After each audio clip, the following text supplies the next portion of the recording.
Hi guys, so it is Thursday night. It has been raining for like 3 days here in Maryland. Did you hear the dog? What is she doing? What are you doing? What do you need? Anyway, so it's been raining for like 3 days here in Maryland. And it's just nasty out. It's puddly. It's been just disgusting. Haven't seen the sun.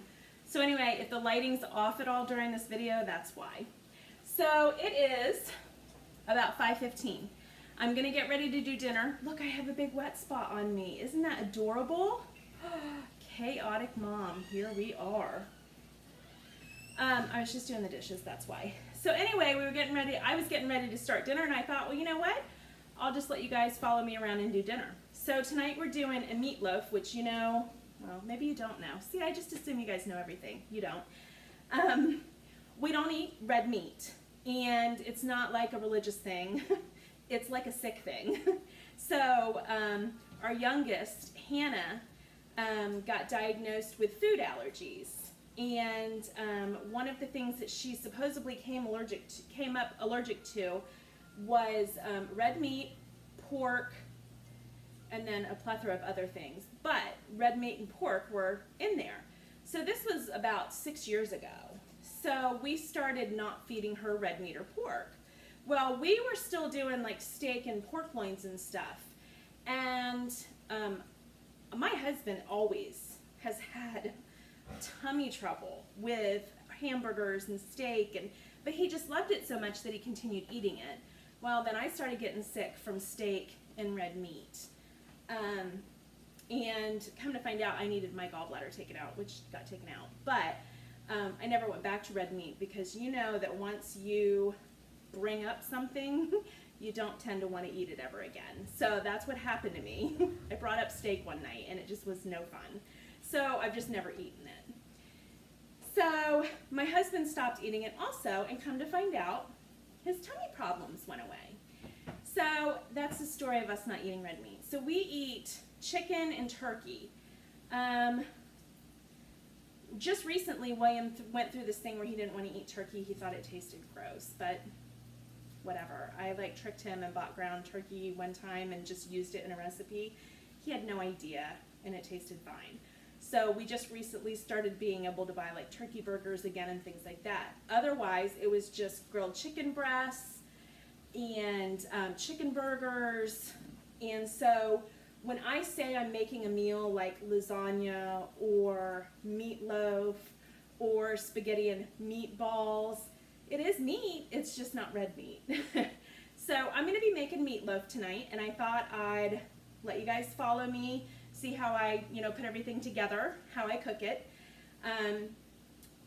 So we're having meatloaf, and then my husband said he wanted these au gratin potatoes. I don't know, nobody else is going to eat them, but he said he wanted them. And then I picked up some asparagus. They had packages of asparagus that were buy one, get one free at Safeway. So, like myself, I'll eat a piece of meatloaf with asparagus. Hannah will probably eat meatloaf and maybe some fruit or something. Selena just eats whatever she wants to eat. And then my husband will eat asparagus, au gratin potatoes, and meatloaf. So I'll just get started and show you how I do things. So there was a lot going on in the house tonight, so I'm just going to do a voiceover through the whole thing. Here is everything that I'm getting out. Got the potatoes out. I'm just going to push those to the side there.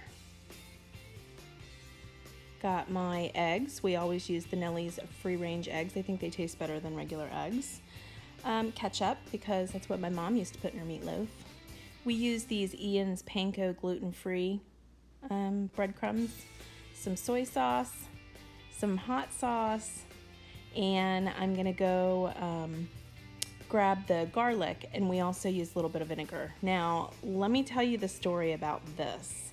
The story behind this is that we used to use Worcestershire sauce, and my husband ended up getting gout because he used so much Worcestershire sauce. It has anchovies in it. So now I make this soy sauce, hot sauce, vinegar, garlic, and it tastes like Worcestershire sauce, but it doesn't have the anchovies in it. So again, I don't use measurements. So I put a generous amount of soy sauce into the bowl, and there's the garlic powder. I'm just gonna splash the garlic powder in, not too much, and then literally with the Frank's Red Hot wing sauce, I just put like a drip. Just a drip. And the same thing with the vinegar. I'm just gonna put like a drop in. So the base of it does taste like soy sauce, but for some reason that hot sauce and that drip of vinegar, it makes it taste like Worcestershire sauce. So I'm just gonna mix that up, and that's what I'm gonna use in place of the Worcestershire sauce. So if anybody has problems with anchovies or whatever, then this is a great alternative. There's my little handy helper in there, Hannah. She's the one with the green shirt. So I have to taste it because sometimes it'll need a little bit more of something, but it turned out good the first time. So I'm just going to use this large bowl, and then I'm getting my 3 pounds of the Perdue ground chicken, and that's what I'm going to use. So those 3 pounds go right into the bowl, and then I will start adding the other things. Got some ketchup. I'm just going to squirt that in there. It gives it that tomatoey flavor. Like I said, that's what my mom used to use in her meatloaf. Again, don't measure. Sorry. And I got my eggs, and I am going to use 1 egg. I don't like it too like eggy, so I only use 1 egg for 3 pounds. Plus, I didn't have very many breadcrumbs left. You'll see when I pour them in, the breadcrumbs were almost completely gone, so I didn't want too much moisture anyway. I will say though that with ground chicken instead of ground beef, you do have to be really careful about how much breadcrumbs you use because you still want it to be moist, and with it being ground chicken, there's barely any fat. So that's my makeshift Worcestershire sauce I'm putting in there. And then I am just going to get in there with my hand and mix it all up.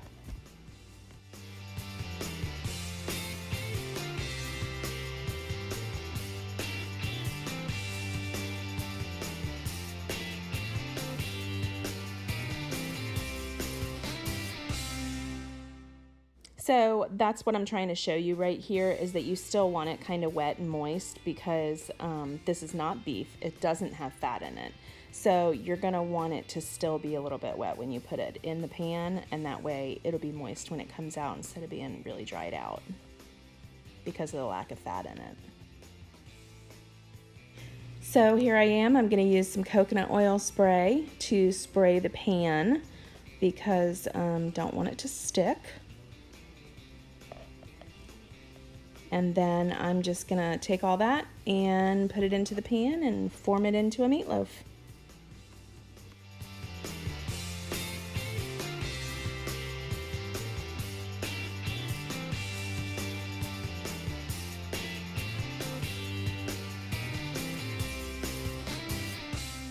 So I went and washed my hands, and here's what it looks like. I'm gonna put some aluminum foil over it.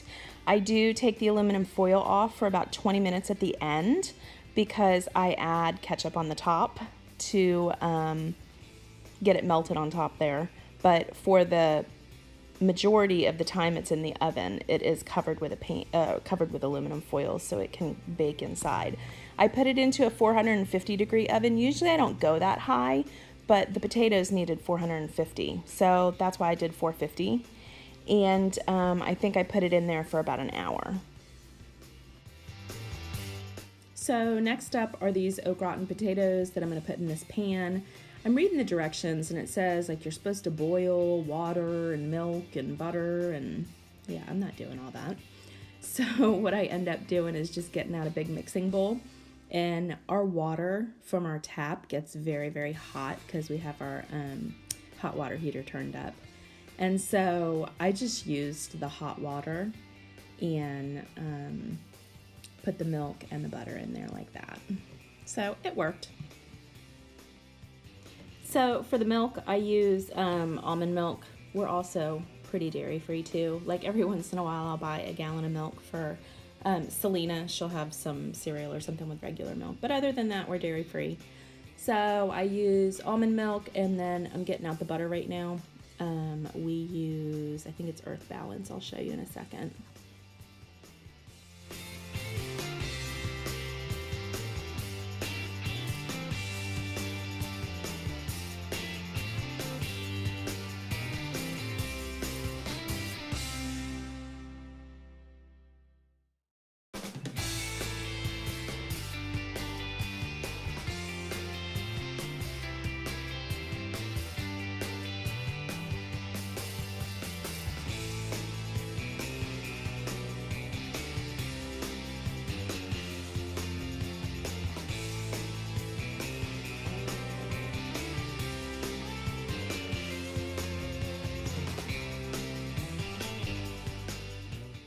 So now I'm just going to mix in the packets of cheese sauce.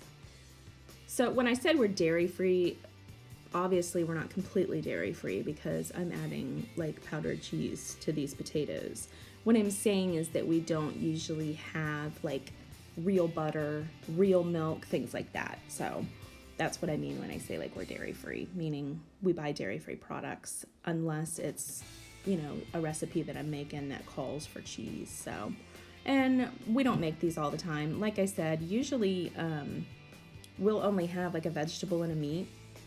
We do baked potatoes, we'll do brown rice, but we don't usually buy this boxed stuff. This is just something I was going to the store and I said, hey, what do you want with your meatloaf? And we ended up with the au gratin potatoes, but we'll do that maybe once every 3 or 4 months. We'll do like a boxed type, something stovetop or something like that. But other than that, we just do, like I said, baked potatoes. Sometimes I'll slice potatoes and put some seasoning on them. And like for, if we're doing like a Chinese meal, we'll do brown rice. But other than that, pretty dairy free. So I'm just going to spray this pan with a little bit of that coconut oil spray, and then I'll add the potato mix to it. I popped these in the oven for 25 minutes, but with the meatloaf already being in there, it took a little bit longer, so I just kept checking on it. My husband likes everything like really crispy, so you'll see when they come out, you're going to be like, oh my gosh, those are burnt. That's the way he likes things though. He likes them really crispy on top. Like if I make enchiladas or burritos, he like wants the burrito to be brown on top. He likes it crispy. So that's the way they are.